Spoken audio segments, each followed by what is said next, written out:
এতিয়া বাজিল 4টা আৰু এতিয়া আমি ধুনীয়াকৈ ট্ৰেড ল'ম বিটকইনত। অ'কে, বিটকইনত মাৰ্কেট এনেকৈ ডাউনত আহি এইকণতে এডাল হেমাৰ কেণ্ডেল বনাই হেমাৰ তাৰ নেক্সট কেণ্ডেলডালে হেমাৰক ব্ৰেক কৰিছে।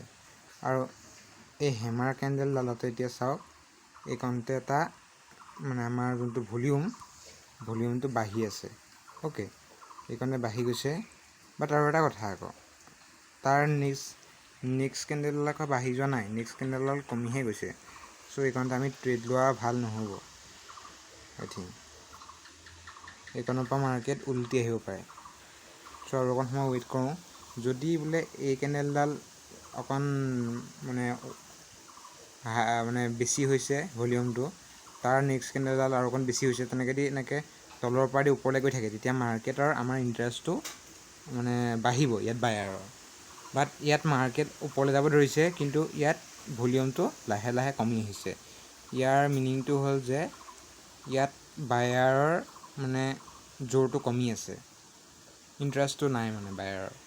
আজিৰ ট্ৰেডটো ডাবল টপ বনালে। ইয়াতে মই ড্ৰ কৰি দেখুৱাইছোঁ।